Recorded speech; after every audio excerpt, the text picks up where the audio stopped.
Soy Fernando Esteves, director general de Santillana en el Perú, y me da mucho gusto este nuevo episodio de Escuelas que Inspiran. Le doy la bienvenida a quienes nos escuchan por Spotify y nos ven por el canal de YouTube, porque hoy estamos con una docente peruana que ha ocupado distintos roles en el mundo educativo. Ha sido generadora de contenidos, ha diseñado proyectos pedagógicos, ha dirigido instituciones educativas, entre otras tareas vinculadas con el mundo de la educación, que ha abrazado con mucha pasión y ha recorrido todo el Perú. Conoce muy bien la realidad de la educación pública y privada en el país. Bienvenida, Magali Medina, y gracias por estar en este nuevo episodio de Escuelas que Inspiran. Muchas gracias, Fernando. Un gusto poder estar en este tiempo con ustedes, también, estimados colegas. Agradecida por la oportunidad de poder conversar sobre tantos temas que son importantes para nosotros los profesores. Así que estamos listos. Muchas gracias, Magali. Yo estoy tentado de preguntarte si has contabilizado la cantidad de kilómetros que has hecho recorriendo el Perú, si queda alguna región del país que no hayas visitado todavía, pero eres una viajera empedernida, conociendo realidades muy heterogéneas en ciudades, en espacios rurales, en escuelas públicas y privadas. Cuéntanos, tú que conoces tanto la educación en el país, ¿cuál es el panorama general y tu visión sobre la situación educativa en el Perú? Gracias a Dios, conozco muchos colegios del Perú y no he medido los kilómetros, pero sí he marcado en mi mapa todas las escuelas que he visitado y cada vez que ingreso al Google Maps y abro, ¿no?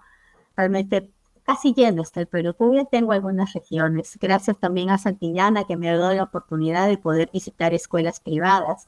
Y bueno, por el Ministerio de Educación he podido también visitar escuelas al interior del país, ¿no? Y bueno, si hago una síntesis de una mirada general de cómo están las escuelas, tenemos pues sobre todo docentes que cada día se levantan con el deseo de que sus estudiantes aprendan, con esfuerzo de que realmente los chicos puedan aprender, puedan ser transformados, pero a la vez una multitud de factores que no ayudan muchas veces. Y bueno, en los últimos años he estado trabajando más en el sector privado y allí vamos observando también muchos factores, muchos elementos que vamos a ir conversando en este tiempo, que a veces nos desaniman a los maestros, ¿no? Pero encontramos también maestros que están ahí dándole a todo el sistema que a veces se quiere imponer para que estos estudiantes que tienen que ser formados, pues alcancen, ¿no? Todas estas metas. Realmente es muy motivador encontrar a los maestros.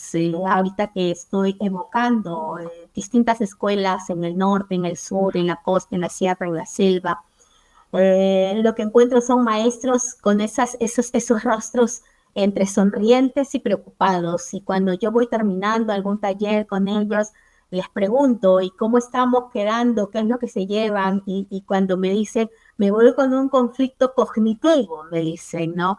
Entonces yo les digo, entonces mi tarea está hecha, les digo, ¿no? Porque la idea es salir de esta zona de confort en la que a veces caemos. La idea es remecernos un poco y siempre tratar de ver qué más podemos hacer. Si ya estamos logrando ciertas cosas, ¿qué más hacia, a dónde más podríamos ir, ¿no? Entonces tenemos pues esa situación, tenemos estudiantes tan diversos que a la vez podríamos decir que acceden a muchas más cosas de las que de repente nosotros en nuestra infancia hemos podido acceder, no solamente a través de la tecnología, sino también respecto a lo material. Gracias a Dios nuestro país está teniendo una mejor economía, no perfecta, pero en comparación a las épocas en que de repente nosotros hemos sido formados, pero a la vez tenemos muchachos con mayor acceso pero más distraídos del propósito y la importancia de la educación. Muy pocos son conscientes de que realmente la educación es un camino, ¿no? Que te abre puertas, ¿no? Entonces, y con padres que también, sobre todo en el sector privado, que cada vez tienen mayor influencia, pero no necesariamente es una influencia positiva, ¿no? A veces hay mucha presión de que los maestros eduquen a la manera que ellos consideran, ¿no? Como ellos piensan que se debe hacer. y si el maestro no sigue esa línea, pues de repente se lleva muchos, muchas dificultades, muchos problemas, ¿no? Entonces tenemos también gestores que a veces están luchando allí, pero tienen que pues mediar, sobre todo en el sector privado, entre el docente, los estudiantes y los profesores, ¿no? Entonces es una situación bastante compleja, pero cuando tú entras al aula y puedes compartir con los profesores, es muy bonita esa interacción. Es muy bonito ver esa relación maestro-estudiante, ¿no? Pero bueno, siempre viendo mejoras que hay que ir trabajando continuamente con los docentes para seguir impactando la vida de los niños hacia lo que ellos necesitan para el futuro, ¿no? Estaba leyendo los resultados de los indicadores de las pruebas nacionales de evaluación. Eh, Perú, se ha comentado en foros internacionales, ha tenido un incremento bastante sostenido y significativo en las evaluaciones de PISA, por ejemplo, ¿no? Y de hecho en las pruebas nacionales también hemos subido un poquito, pero hemos subido. Estaba viendo, por ejemplo, en lectura en cuarto de primaria, pasamos de 464 puntos en el 22, 468 en el 23, 481 en el 24. Sin embargo, solamente un quinto de los estudiantes tienen un nivel que se considera satisfactorio. Tú eres especialista en evaluación. eh, ¿Qué opinas sobre las pruebas nacionales e internacionales estandarizadas? Es algo que se ha cuestionado mucho por unos, que otros defienden. Eh, ¿Cuál es tu visión? ¿Ayuda esta medición o no? Algo que siempre converso con los profesores cuando me hablan sobre las pruebas estandarizadas es que hay que distinguir lo que se evalúa en esas pruebas estandarizadas y la evaluación del aula. La evaluación del aula es realmente completa, ¿no? Porque abarca todos los aspectos que necesitamos observar en los estudiantes, desde cómo inicia el proceso que va siguiendo, los resultados que va obteniendo y cómo establecer mejoras para poder seguir avanzando. Las pruebas estandarizadas son solamente un momento dentro de todo este proceso en el que nos pide hacer un break, un alto y tomar una foto al instante. Es eso, las pruebas estandarizadas toman fotos a estos instantes del proceso educativo y recogen lo que observan en ese momento. Entonces, personalmente yo reviso los resultados en las evaluaciones porque me interesa mirar en el conjunto nacional cómo vamos, pero las pruebas estandarizadas tienen sus limitantes, no pueden abarcar todos los aspectos de una competencia, van recogiendo algunos aspectos, aquellos que consideran son básicos, y eso lo dice claramente el Ministerio de Educación y también en las instituciones internacionales que realizan estas pruebas. Entonces sí es importante recoger una información, pero tenemos nacional, y bueno, en el caso de PISA, las pruebas latinoamericanas, una mirada de cómo estamos situándonos en comparación a otros países, sí es importante, pero es eso, una instantánea de todo un proceso. Lo interesante sería a nivel nacional verificar mejor estos procesos que los maestros recogen en el aula y cómo realmente se reportan estos procesos. Personalmente, cuando visito las escuelas, conversamos con los directivos acerca de los informes anuales de los resultados de aprendizaje. Muchos de esos informes son cuantitativos y muy genéricos, no hay descripciones. Entonces yo le digo al profesor, para el próximo año, le digo al coordinador, al jefe de área, al asesor pedagógico, para el próximo año, si queremos establecer mejoras, díganme ustedes en tales y tales competencias, cuáles son los aspectos que sí han logrado los estudiantes y cuáles no han logrado. Entonces no tienen esa información, miran a la competencia en general y me dicen el tanto por ciento logró A, el tanto por ciento logró B, el tanto por ciento logró C, pero cuando ellos luego dicen, he encontrado colegios que incluso tienen hasta AD, ¿ya? Chicos en más de 50% en AD y me llama poderosamente la atención. Entonces luego me dicen, pero estos chicos no comprenden lo que leen. cuando se les enfrenta a situaciones problemáticas no saben cómo actuar. Entonces yo digo, ¿qué están evaluando? Le digo, o sea, ¿qué es lo que estamos recogiendo? ¿No? Entonces eso también tiene que ver por la visión que tenemos sobre la evaluación, ¿no? A veces queremos estandarizar todo y hay cosas que sí se pueden estandarizar, hay procesos que sí podemos nosotros evaluarlo con pruebas estandarizadas, es factible, pero hay otros procesos en que se requiere la observación del profesor. Lo que entiendo es que sí te parecen útiles las pruebas estandarizadas, pero son insuficientes, ¿no? Son valiosas, pero a veces son demasiado o exclusivamente cuantitativas y hay que complementarlas con otros instrumentos, ¿no?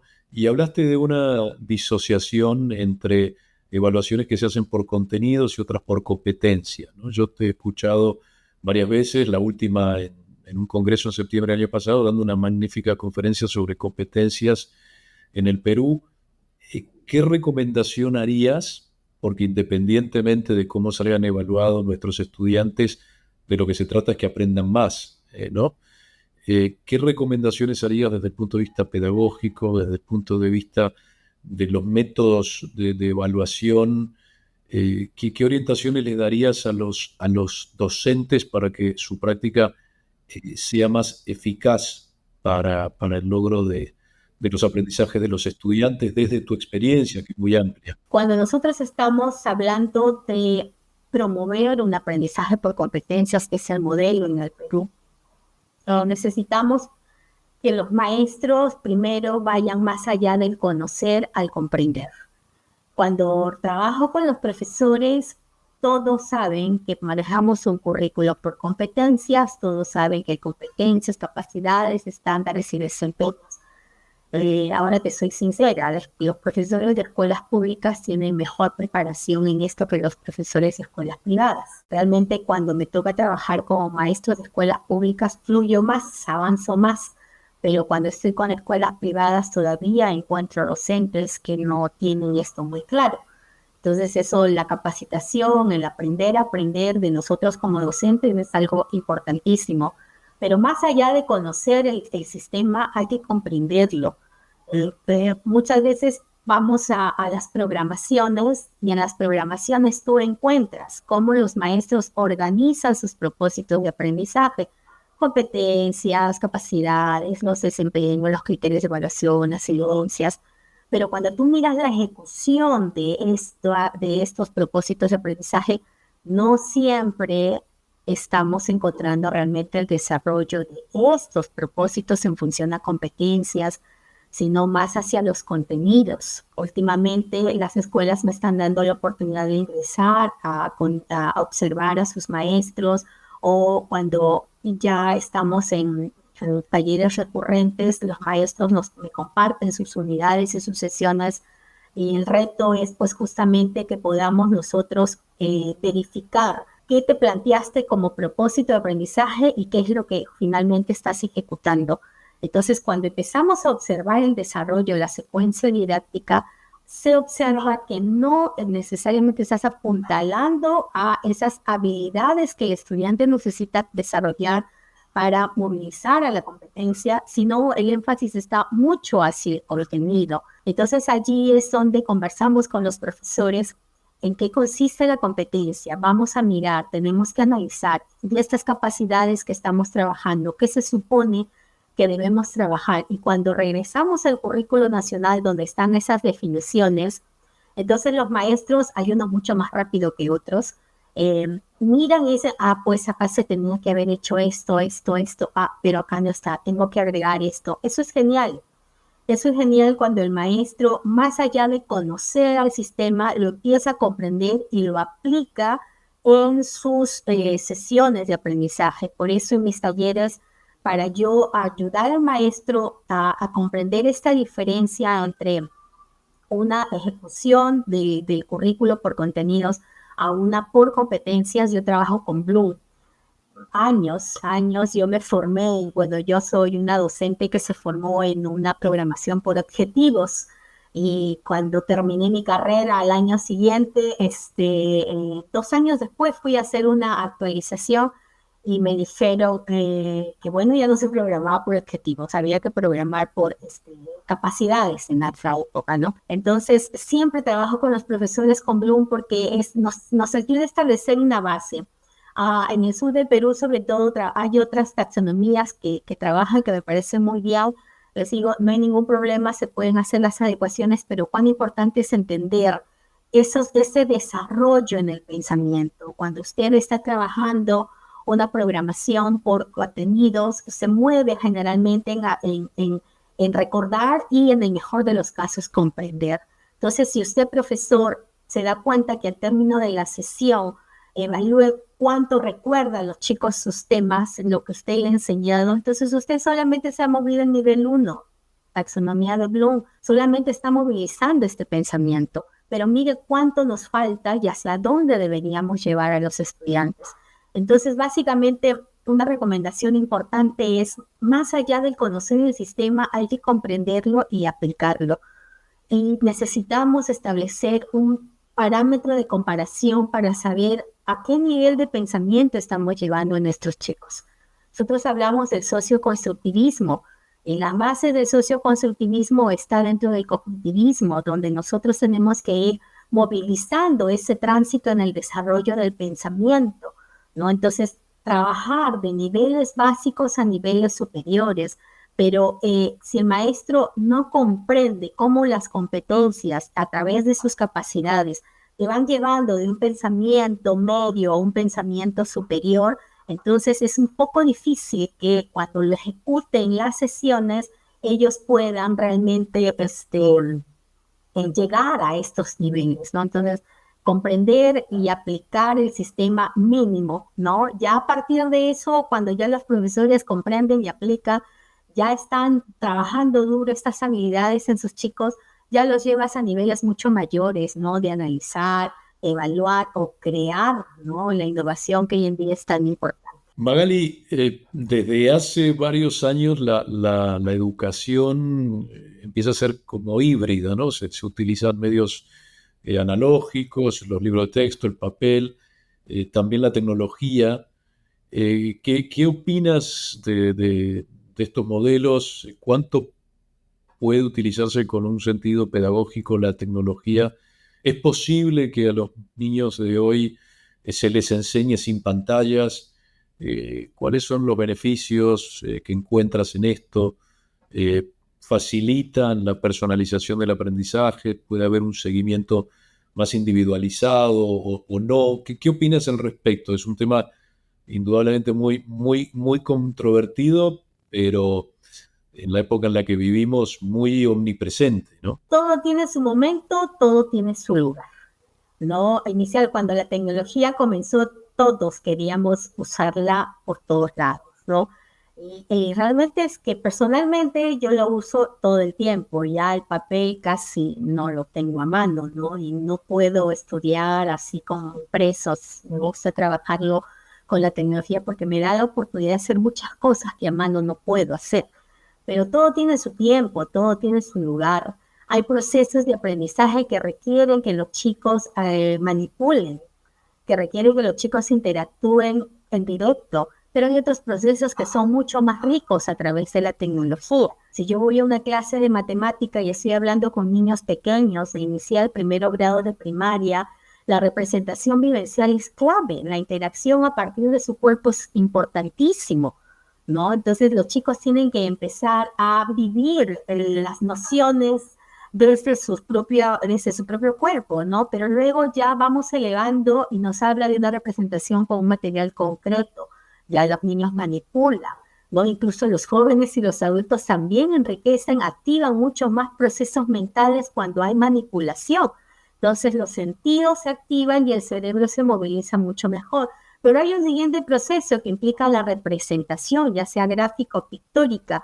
Entonces, cuando el maestro se pone a dibujar en la pizarra sus barritas o sus balanzas para las ecuaciones, como que el niño pues ya no. Entonces ahí la tecnología empieza a cobrar un valor importantísimo, donde yo puedo mirar cómo de repente las unidades se van uniendo para formar una barrita en la decena. Eso queda mejor que el dibujito que el profesor pone en la pizarra. Luego yo los llevo a actividades interactivas donde ellos puedan jugar y empezar a intercambiar entre ellos. Eso funciona mejor que estar mirando al profesor en una explicación o viendo a un estudiante que sale a la pizarra. Si ya miramos a jovencitos, ¿no? Y ya están realizando estos procesos, y materiales como Santillana tiene como sus libros web que te recogen la información en el momento de lo que el estudiante está haciendo, no sabes cuánto le alivia el trabajo al profesor, porque muchas veces el profesor en los procesos de evaluación va solamente y check, check, check, check, porque observar con detenimiento y determinar qué de los procesos logró y cuál no, te toma más tiempo, un tiempo que no tengo en el salón, un tiempo que me va a agotar mucho más, ¿no? Pero cuando yo tengo un sistema que cuando mi estudiante está trabajando ya me recoge información en distintos ámbitos y luego me los reporta y yo puedo mirar y determinar fulano de tal, cómo fue, en qué proceso sí, en qué proceso no, dónde necesita refuerzo, me ayuda maravillosamente, ¿no? Entonces, todo tiene su tiempo y todo tiene su lugar. La tecnología está aquí, no podemos ignorarla, ¿no? Porque realmente todos los procesos se hacen hoy en día. Ayer miraba un video de un señor que estaba yendo en su auto que se conducía solo, ¿no? Fantástico, y él estaba tranquilo, sentado allí, y el auto se manejaba, se conducía solo, y esa emoción, creo que en el Perú todavía no, pero qué emoción, ¿no? Entonces, tiene sus pros, pero también tiene sus contras. La tecnología no lo hace todo por nosotros. A mí me encantan las aplicaciones con inteligencia artificial, utilizo muchas.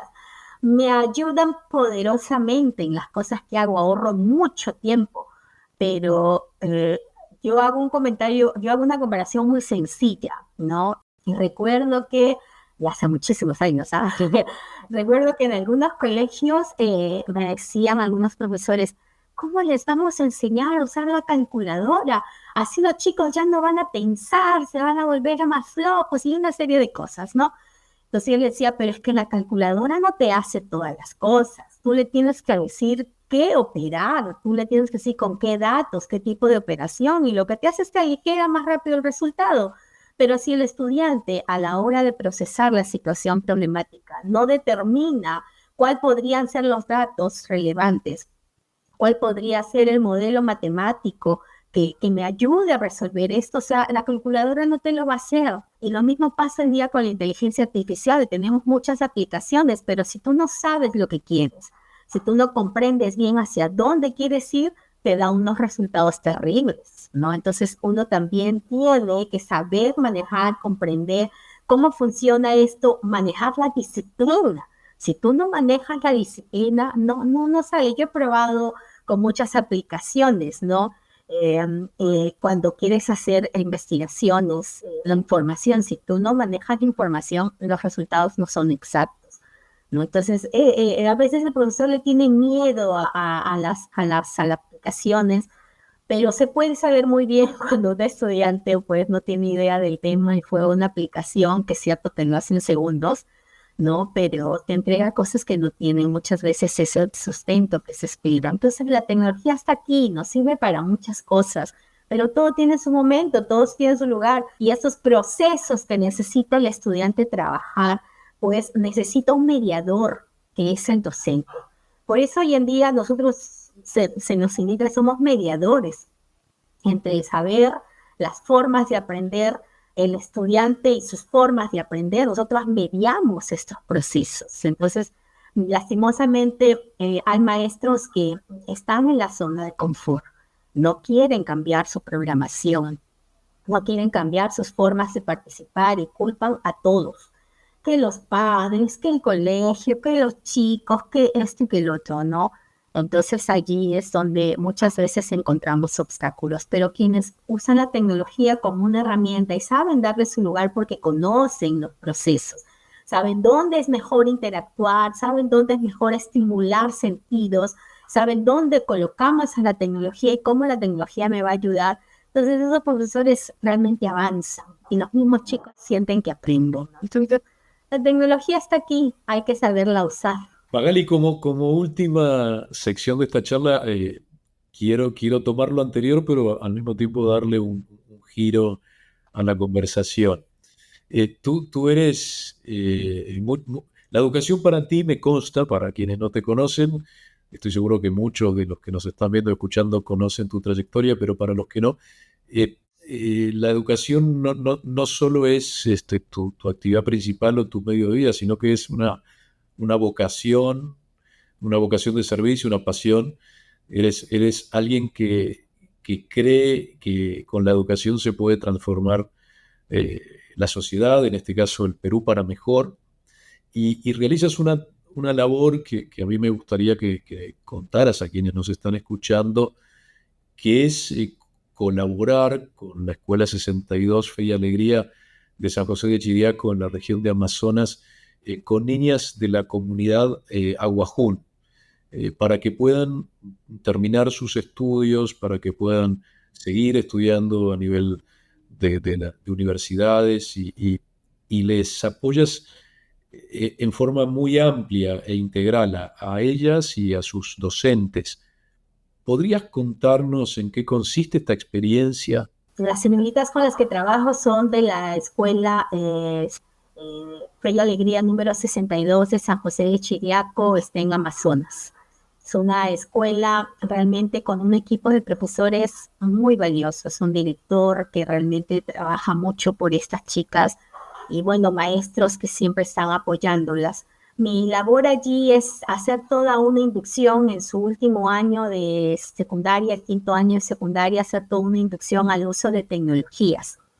Entonces, son chicas que al salir de la escuela están pensando en una educación superior, pero se ha observado que en esta educación superior muchas veces se encuentran obstáculos, sobre todo en el uso de la tecnología. Todos sabemos que llegas a la educación superior, que entra a la plataforma, ve a este espacio, descarga tu correo y etcétera, de procesos que hay que trabajarlos.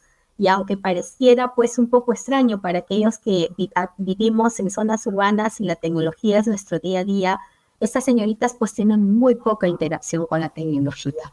Algunas no tienen celular, solamente hay un celular en la casa. De tal manera que usar la tecnología para ellos es todo una novedad. Un elemento positivo es que las señoritas y en general los adolescentes son intuitivos.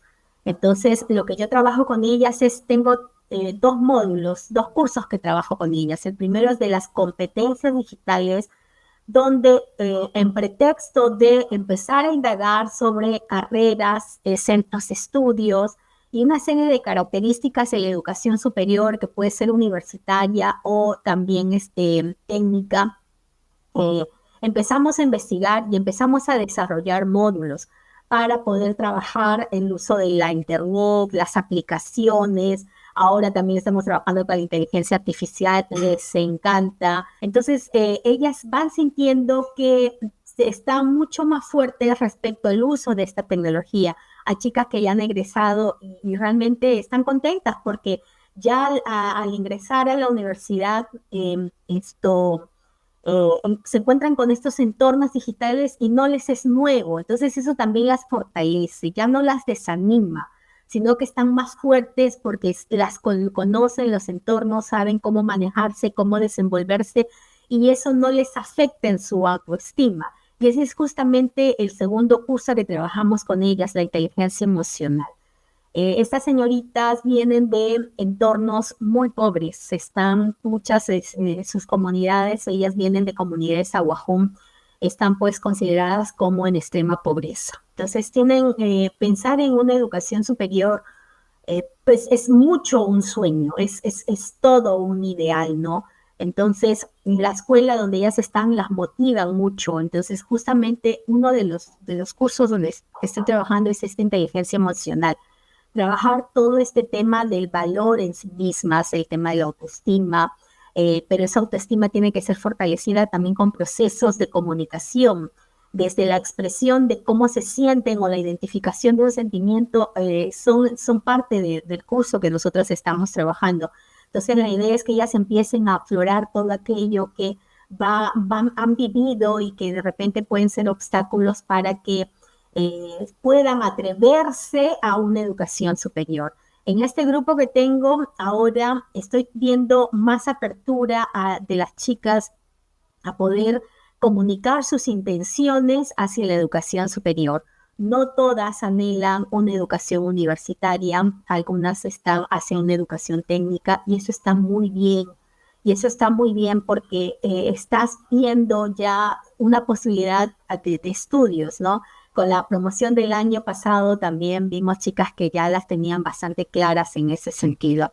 Entonces, realmente hay que coadyuvar todo lo que es una formación en competencias digitales, pero con un soporte emocional, que muchas veces es lo que las retrasa. Y a esto le estamos agregando otro elemento, que es las habilidades comunicativas de lectura y expresión oral, que a veces también ya señoritas de otras promociones que ya han salido porque estamos en el cuarto año, disculpa, ya estamos en el cuarto grupo con el que estamos trabajando en la cuarta promoción.